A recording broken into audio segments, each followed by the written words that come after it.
સૌની વચ્ચે ઉપસ્થિત છે ત્યારે હું શક્તિસિંહજીને વિનંતી કરું કે આવો અને આજના કાર્યક્રમમાં ગુજરાત કોંગ્રેસના તમામ બબ્બર શેર જેમને રાહુલ ગાંધીજીએ કીધા છે આ તમામ બબ્બર શેરનું સ્વાગત કરો અને સ્વાગત પ્રવચન કરો। સૌ પ્રથમ હું શક્તિસિંહજીને વિનંતી કરું છું કે આદરણીય રાહુલ ગાંધીજીનું જે શિવજીની વાત છે એ શિવજીની મૂર્તિ દ્વારા રાહુલ ગાંધીજીનું શિવજીની મૂર્તિ અને સૂતરની આંટી દ્વારા સ્વાગત કરે। તમામ મિત્રોની વિનંતી કે પોતાના સ્થાન ઉપર જ્યાં ઉભા હોય ત્યાં તાત્કાલિક બેસી જાય। રાહુલ ગાંધીજીનું આદરણીય પ્રમુખ શ્રી શક્તિસિંહજી ગોહિલ મોમેન્ટો દ્વારા સ્વાગત કરી રહ્યા છે। ત્યારબાદ વિપક્ષના નેતા અમિતભાઈ ચાવડાને વિનંતી કરું કે તેઓ શાલ અને સૂતરની આંટી દ્વારા આપણા સૌના નેતા આદરણીય રાહુલ ગાંધીજીનું સ્વાગત કરે। ત્યારબાદ વિધાનસભા કોંગ્રેસ પક્ષના નેતા શૈલેષભાઈ પરમાર મોમેન્ટો દ્વારા રાહુલ ગાંધીજીનું સ્વાગત કરશે અને અમદાવાદ શહેર કોંગ્રેસ સમિતિના અધ્યક્ષ હિંમતસિંહ પટેલ પણ સૂતરની આંટી દ્વારા રાહુલ ગાંધીજીનું સ્વાગત કરશે।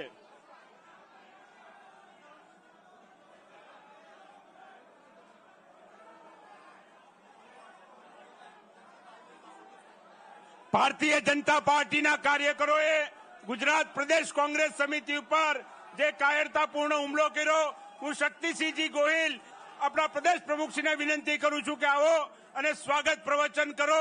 શૈલેષભાઈ પરમાર દ્વારા શિવ હિ સત્ય એના મોમેન્ટો દ્વારા રાહુલ ગાંધીજીનું સ્વાગત કરવામાં આવી રહ્યું છે। આ ગુજરાતની ગાંધી અને સરદારની ભૂમિ ઉપર રાહુલજીનું સ્વાગત છે। હું વિનંતી કરું આપણા પ્રદેશ પ્રમુખ શ્રી શક્તિસિંહજી ગોહિલને કે જેમણે તાકાતપૂર્વક ભારતીય જનતા પાર્ટીની આ સરકાર અને પોલીસને ફરજ પાડી કે કોંગ્રેસ પક્ષની પણ એફઆઈઆર લેવી પડે। કોંગ્રેસ પક્ષના કાર્યકરો ઉપર જે અમાનવીય અત્યાચાર કરવામાં આવતો હતો તેની સામે તાકાતથી બોલવાવાળા આપણા પ્રદેશ પ્રમુખ શ્રી શક્તિસિંહ ગોહિલને હું વિનંતી કરું કે આવો અને રાહુલજીનું આ ગુજરાત પ્રદેશ કોંગ્રેસ સમિતિ ખાતે સ્વાગત કરો। એક વખત જરા જોરદાર મારા સાથે થઈ જાય રાહુલ ગાંધી। અરે બબ્બર શેર કે છે આપણને રાહુલ ગાંધીજી તો આપણો અવાજ તો જોરદાર જોઈએ ને। રાહુલ ગાંધી, રાહુલ ગાંધી। હું પ્રદેશ કોંગ્રેસ સમિતિ વતી કોંગ્રેસ પક્ષના આ પરિવારના એક એક સભ્યશ્રીઓ વતી જનનાયક આપણા નેતા શ્રી રાહુલ ગાંધીજીનું આ એ ભૂમિ જે મહાત્મા ગાંધીજી સરદાર વલ્લભભાઈ પટેલની જન્મભૂમિ અને જ્યાં જ્યોતિર્લિંગ આવેલું છે એવી આ ગુજરાતની ભૂમિ પર એક સાચા શિવભક્ત જનનાયક રાહુલ ગાંધીજીનું હૃદયપૂર્વક સ્વાગત કરું છું। આપણે સાંભળી હતી સ્પીચ જરા હાથ ઊંચો કરો તો પાર્લામેન્ટમાં કોણે કોણે આખી સ્પીચ સાંભળી હતી હાથ ઊંચો કરે જરા।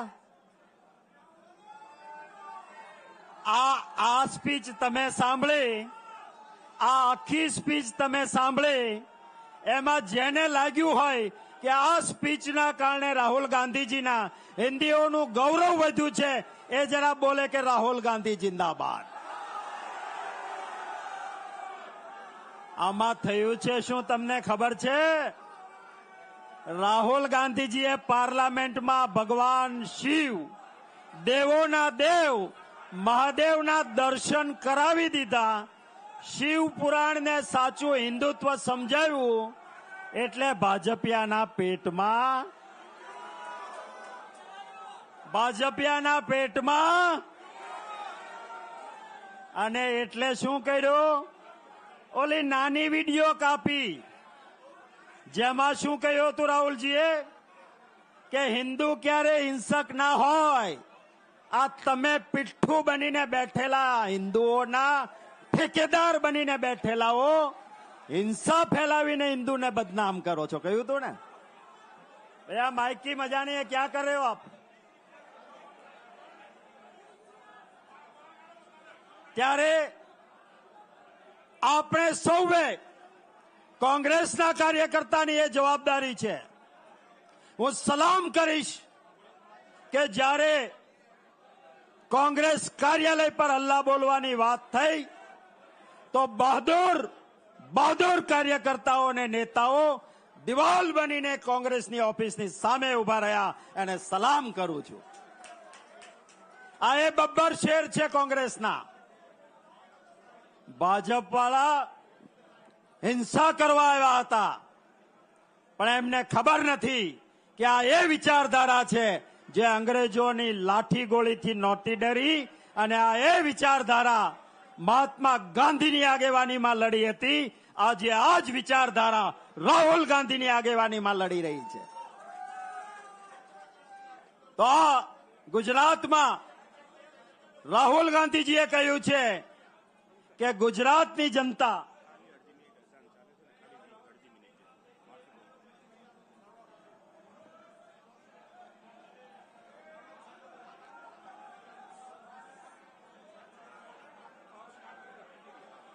ત્યારે હું આપ સૌને કહું છું કે કોંગ્રેસ ગુજરાતમાં જીતશે, એ રાહુલ ગાંધીજીના શબ્દો, અને આપણા અહંકારથી નહીં.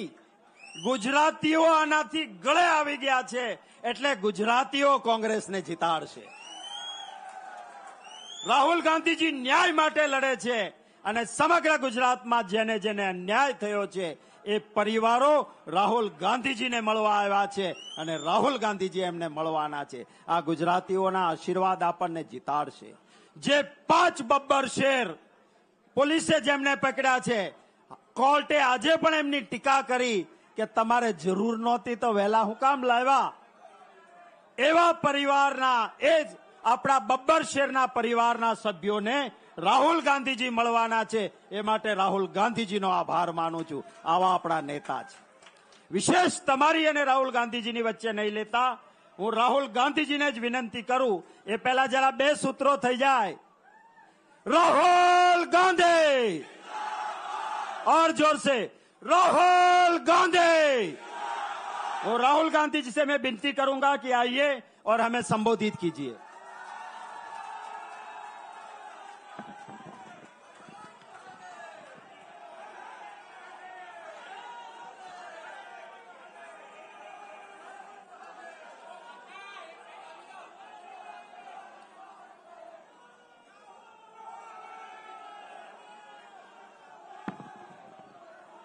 मुकुल वासनिक जी,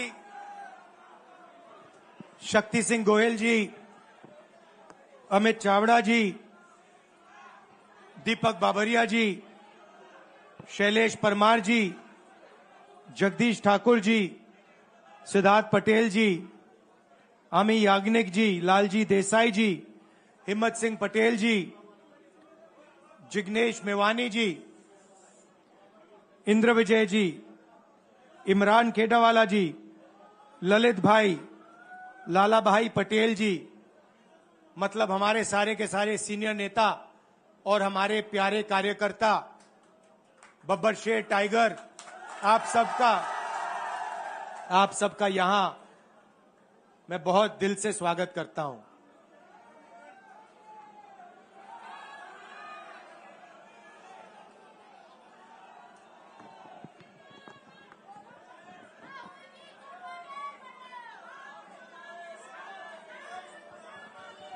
पार्लियामेंट हाउस में आपने देखा होगा कि अजीब सी बात है,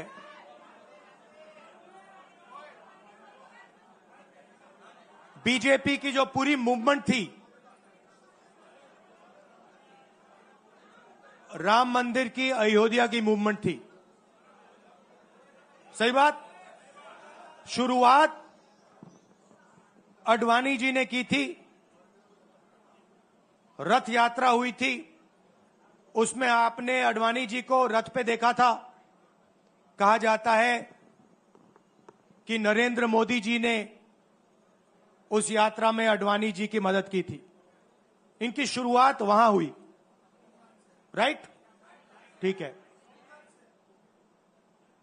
रथ यात्रा चली और पार्लियामेंट में मैं सोच रहा था कि उन्होंने राम मंदिर का इनॉग्रेशन किया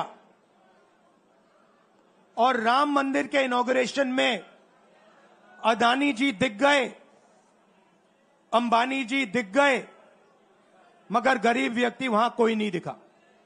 आपने देखा होगा, टीवी पे देखा आपने। अब उसका नतीजा बताता हूं। पार्लियामेंट में मैं यहां बैठता हूं, यहां पे अयोध्या के एमपी बैठते हैं। देखा आपने उनका चेहरा, इंडिया गठबंधन के हैं, है ना। मैंने उनसे पूछा कि भैया आप मुझे एक बात समझाओ, ये बीजेपी ने अपनी पूरी पॉलिटिक्स अयोध्या की पॉलिटिक्स थी। चुनाव के पहले इन्होंने राम मंदिर का इनॉग्रेशन किया, राम भगवान को पॉलिटिसाइज करने की कोशिश की, मीडिया में फैला दिया। मैंने उनसे पूछा भैया एक बात बताओ, यह हुआ क्या कि उन्होंने राम मंदिर का इनॉग्रेशन किया और इंडिया गठबंधन अयोध्या में चुनाव जीत गया, यह हुआ क्या। और मुझे जवाब उन्होंने दिया, मैं यह जवाब आपको देना चाहता हूं। उन्होंने कहा राहुल जी, मुझे पता लग गया था, तकरीबन 6 महीने पहले मुझे पता लग गया था कि मैं अयोध्या से लड़ूंगा, और जिस दिन मुझे पता लगा उस दिन मुझे यह भी मालूम था कि मैं सिर्फ लड़ूंगा नहीं, इंडिया गठबंधन अयोध्या से जीतने जा रहा है। मैंने कहा कि आपको कैसे मालूम? पूरी देश में, मीडिया में, सब जगह राम मंदिर का इनॉग्रेशन हुआ, तो आपको कैसे मालूम? उन्होंने कहा कि राहुल जी, जब मैं अयोध्या में लोगों से बात करता था तो मुझे अयोध्या के लोग सिर्फ 2-3 चीजें कहते थे। पहली बात कहते थे कि अयोध्या में मंदिर बनाने के लिए, क्लीन अप करने के लिए बहुत सारे लोगों से जमीन ली गई, बहुत सारे लोगों की दुकानें, घर तोड़े गए, और आज तक जिन लोगों के घर छीने गए, तोड़े गए, दुकानें तोड़ी गई, आज तक उनको नरेंद्र मोदी जी ने कॉम्पनसेशन नहीं दिया। पहली बात, जहां भी वो जाता था लोग उनसे कहते थे हमारी जमीन छीनी गई, सरकार ने हमें मुआवजा नहीं दिया। दूसरी बात, अयोध्या का इंटरनेशनल एयरपोर्ट बना, बड़ा एयरपोर्ट, जमीन किसकी गई? अयोध्या के किसानों की जमीन गई। आज तक उनको सही मुआवजा नहीं मिला। और तीसरी बात इन्होंने बताई मुझे, तीसरी बात, राहुल जी, अयोध्या की जनता को बहुत गुस्सा आया जब उन्होंने देखा कि राम मंदिर के इनॉग्रेशन में अयोध्या का एक भी व्यक्ति नहीं था। यह कारण थे। मगर मैं आपको यह कहानी क्यों बता रहा हूं? क्योंकि जो मूवमेंट अडवाणी जी ने चालू की थी, उस मूवमेंट को, जिसका सेंटर अयोध्या था, उस मूवमेंट को इंडिया गठबंधन ने अयोध्या में हरा दिया है। बहुत बड़ी बात कह रहा हूं। मतलब इनका पूरा जो सेंटर था, वहां पे हमने, आप जैसे कार्यकर्ताओं ने, कांग्रेस पार्टी के कार्यकर्ताओं ने, और आप जाके पूछिए वहां पे, समाजवादी पार्टी के किसी भी नेता से पूछ लीजिए और वो आपको बताएगा कि कांग्रेस पार्टी का कार्यकर्ता बब्बर शेर जैसे हमारे साथ खड़ा हो गया था, 1 इंच पीछे नहीं हटा। तो अयोध्या में कांग्रेस पार्टी ने, इंडिया गठबंधन ने इनको हराया है।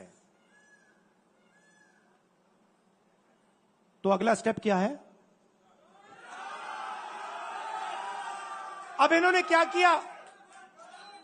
अच्छा, अंदर की बात बताता हूं। अब यहां आया हूं, परिवार से बात हो रही, तो अंदर की इनसाइड ट्रैक बता देता हूं।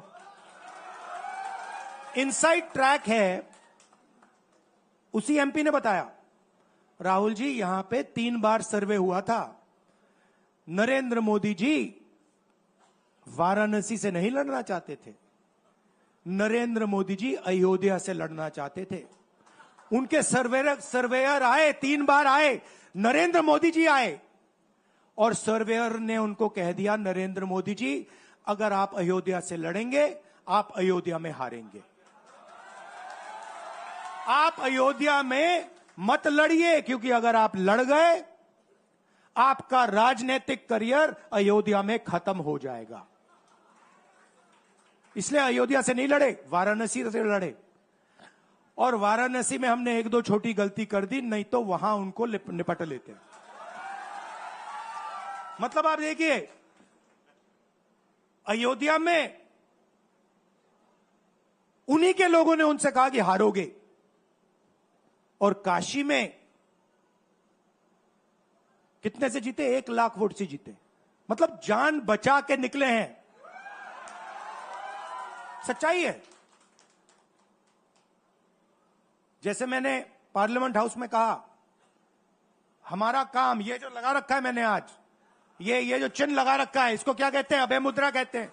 ये आपका चिन्ह है, इसको भूलो मत। आप आज वापस जाओगे, अलग अलग धर्म के लोग हो आप, हर धर्म में यह चिन्ह आपको दिखाई देगा। गुरु नानक जी की फोटो देखिए, महावीर की देखिए, बुद्धा की देखिए। इस्लाम में भी, जैसे मैंने पार्लियामेंट में कहा, दुआ मांगी जाती है, दोनों हाथ से ऐसे मांगी जाती है।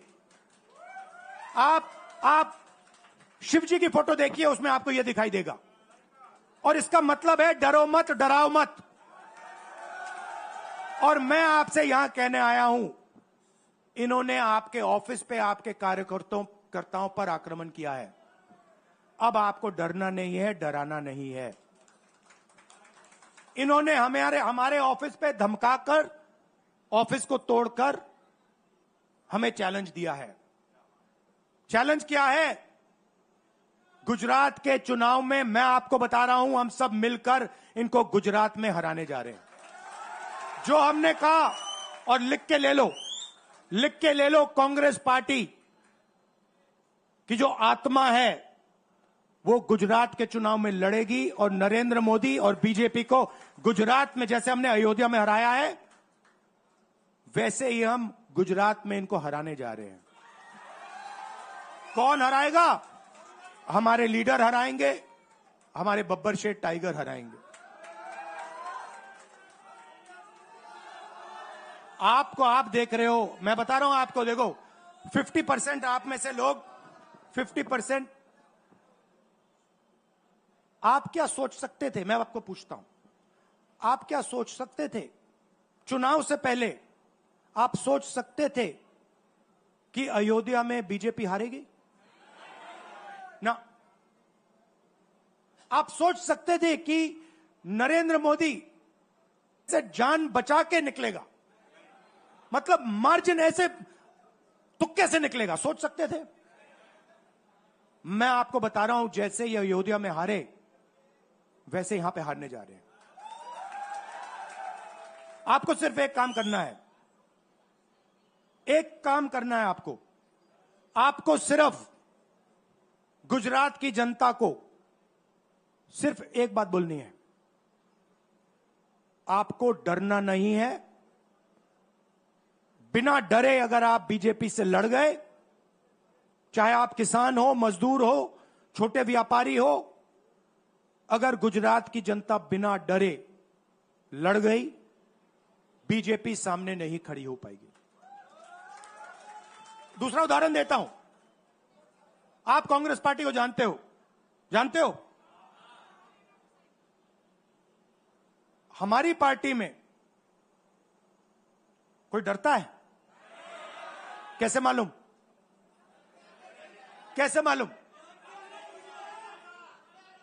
हमारी पार्टी में दिल से बात कर देते हैं। बड़ा सा बड़ा हो, राहुल गांधी हो, हमारे पार्टी के लोग कहते हैं राहुल गांधी, मुझसे कहते हैं, मेरे कमरे में आके कहते हैं, राहुल जी ये जो आपने किया हमें अच्छा नहीं लगा। कहते हैं, मैं बता रहा हूं आपको, और मैं कहता हूं आपने सही बोला, इस बार मैंने ऐसे नहीं करना था, जो आप बोल रहे हो वैसे करना था। हम डरते नहीं है, ना हमारे कार्यकर्ता हमें बोलने से डरते हैं, ना हम अपनी कार्यकर्ता की बात सुनने से डरते हैं, ना हमारा कार्यकर्ता हमसे डरता है। अब देखिए, मैं आपको रियलिटी बता रहा हूं। बीजेपी में नरेंद्र मोदी बैठे हैं, उनकी पूरी टीम बैठी है उनके सामने। मैं आपको इंटरनल बात बता रहा हूं, उनमें से कोई नरेंद्र मोदी को नहीं चाहता, मगर कोई नहीं चाहता, मतलब पूरी लीडरशिप टीम देख लो आगे बैठी है। मैं बता रहा हूं आपको, अंदर की बात बता रहा हूं, इनसाइड ट्रैक दे रहा हूं, कोई नहीं चाहता, मगर दम नहीं है, डरते हैं।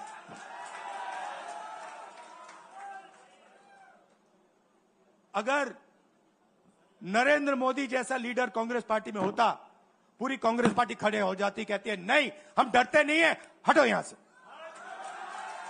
मगर उनकी पार्टी में दम ही नहीं है, उनके कार्यकर्ताओं में दम नहीं है। आप देखो ना, एक आदमी खड़ा है वहां पे, सबकी हवा निकल गई, मतलब कार्यकर्ताओं की हवा निकल गई, आरएसएस की हवा निकल गई, सारे लीडर्स की हवा निकल गई। सच बोल रहा हूं ना। और हमारे मतलब छोटा कार्यकर्ता होता है, टाइगर होता है, आता है कांग्रेस प्रेसिडेंट के सामने, आता है राहुल गांधी के सामने, आता है, कहता है भैया मेरे दिल में ये बात है, आपको ना लगे मैं तो बोल रहा हूं। तो ये है कांग्रेस पार्टी। अंग्रेजों के साथ ये खड़े हो गए थे सारे के सारे आरएसएस वाले। हम लड़े थे, हमने कहा, देश से हमने कहा था डरो मत, डराओ मत, हमने कहा था। बीजेपी के लोगों ने हाथ जोड़ के कहा था भैया डर गए हम, जो करना है कर लो। तो आप अपनी हिस्ट्री समझो, जो डर की भावना होती है ना, वो आप में नहीं है, उनमें है।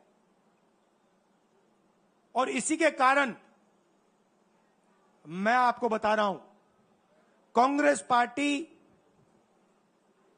गुजरात में जीतेगी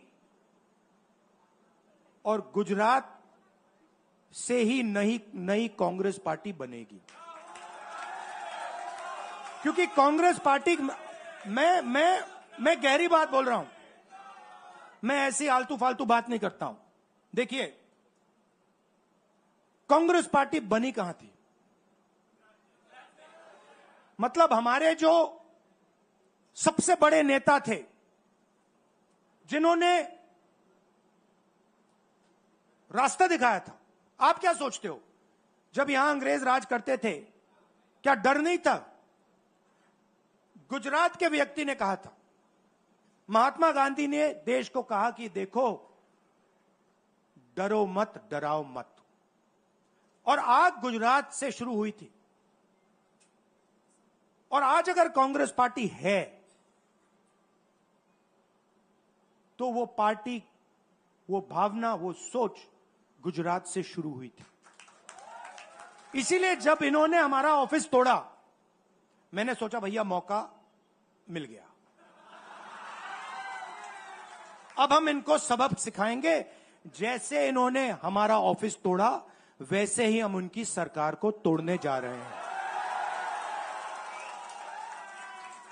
अच्छा, अब मैंने डरो मत की बात करी, मगर एक शिकायत भी है, ये भी नहीं है कि कांग्रेस पार्टी गुजरात में कमियां नहीं है, ये कहना पड़ेगा,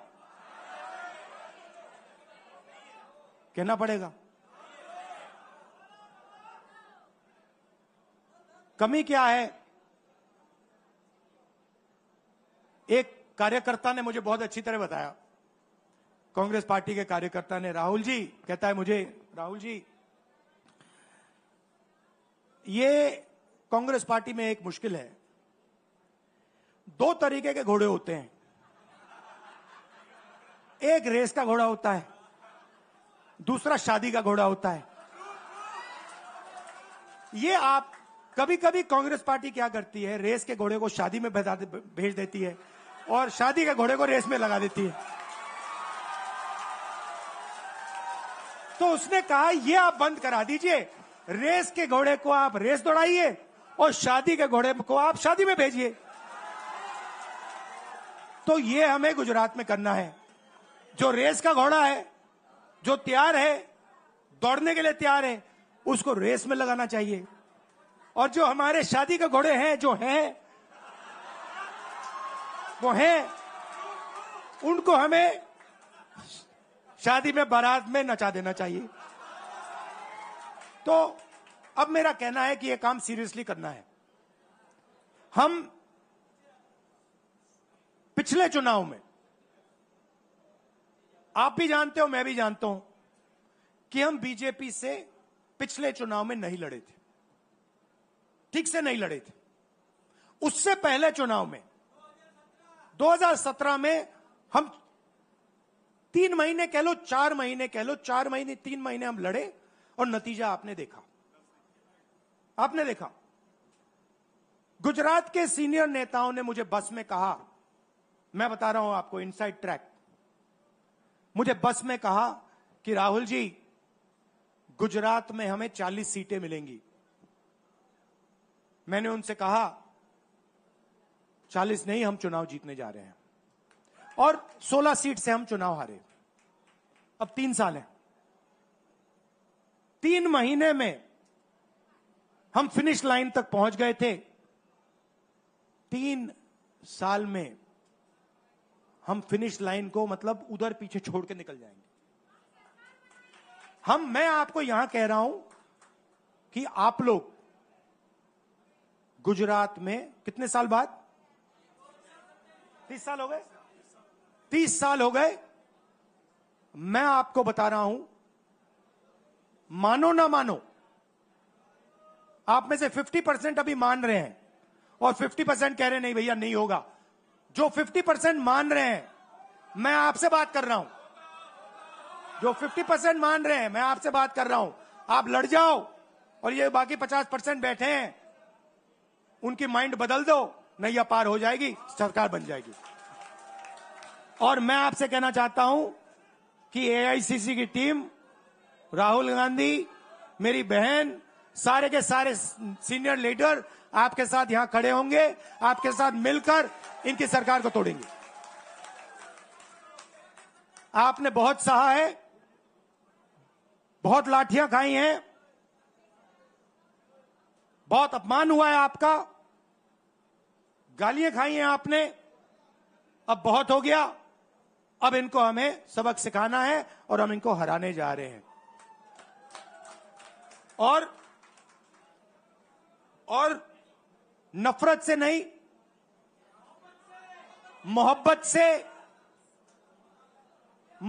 आप देखना, मोहब्बत से हम इनको हराएंगे। कैसे?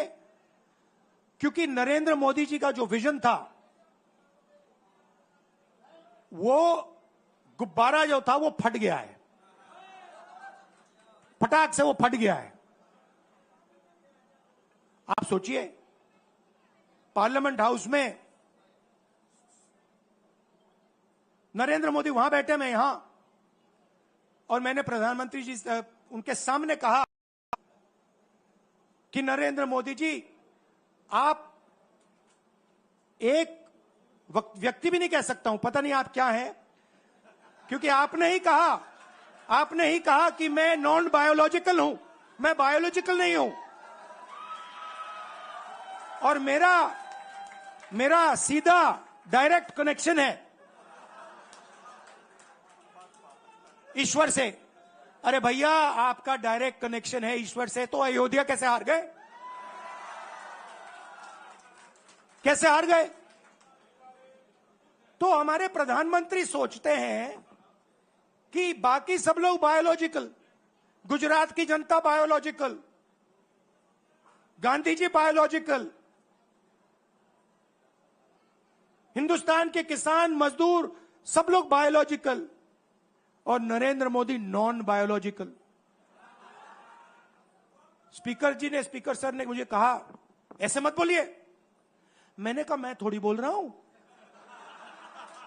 ये तो प्रधानमंत्री बोल रहे थे। मैं तो उनकी बात कर रहा हूं। स्पीकर बिल्कुल चुप हो गए। बात तो सही है, बात तो सही है। ये राहुल गांधी के शब्द थोड़ी है, ये तो हिंदुस्तान के प्रधानमंत्री के शब्द हैं, नॉन बायोलॉजिकल। अब सोचिए वो व्यक्ति जो अपने आप को नॉन बायोलॉजिकल समझता है और देश की जनता को बायोलॉजिकल समझता है, कि मतलब मैं यहां और बाकी जनता वहां, वो गुजरात को विजन कैसे दे सकता है? जो किसानों का दर्द नहीं समझ सकता, मजदूरों का दर्द नहीं समझ सकता, डायमंड इंडस्ट्री में जो काम करते हैं उनका दर्द नहीं समझ सकता, नॉन बायोलॉजिकल व्यक्ति वो गुजरात को कैसे रास्ता दिखा सकता है? नहीं दिखा सकता। तो अब आपका काम है गुजरात को विजन देना, गुजरात के युवाओं को, किसानों को, मजदूरों को, माताओं बहनों को विजन देना कि भैया हम आपके लिए ये करने जा रहे हैं। आपने हमारा मैनिफेस्टो देखा? हिला के रख दिया था बीजेपी को, आपने देखा?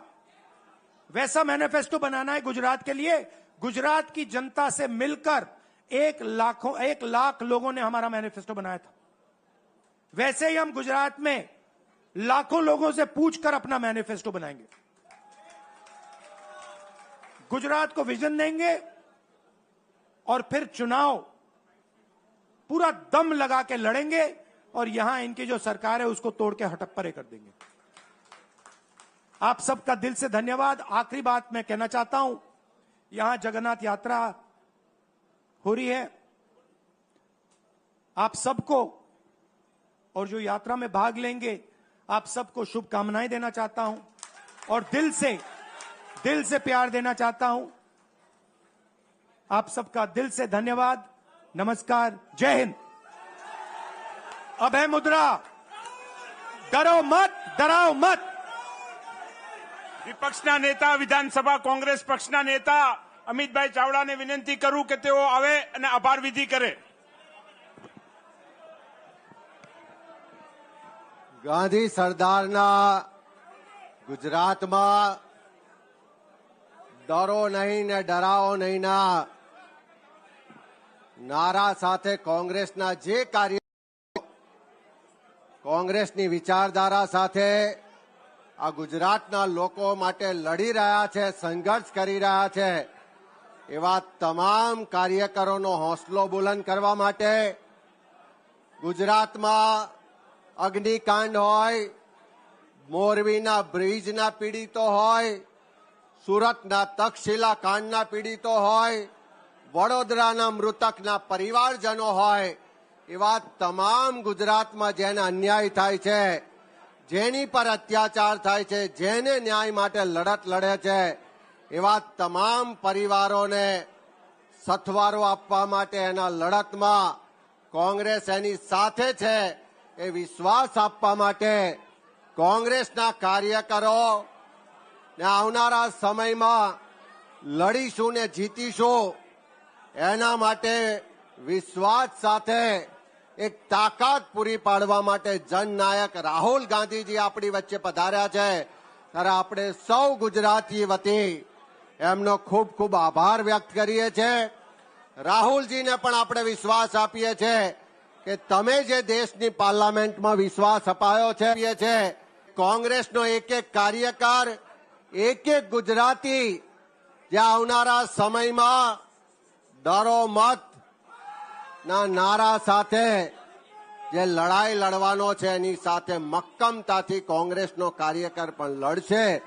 ફરીથી આપણા સૌના તરફથી રાહુલજીનો ખૂબ ખૂબ આભાર માનીએ છીએ કે કોંગ્રેસના કાર્યકરોનો હોંસલો બુલંદ કરવા માટે અને ગુજરાતના લોકોના દુઃખમાં ભાગીદાર થવા માટે અને આવનારા સમયમાં લડત માટેનો એક એલાન કરવા માટે, હોંસલો આપવા માટે આપણી વચ્ચે આવ્યા છે ત્યારે આપણા સૌના તરફથી રાહુલજીનો ખૂબ ખૂબ આભાર, ધન્યવાદ।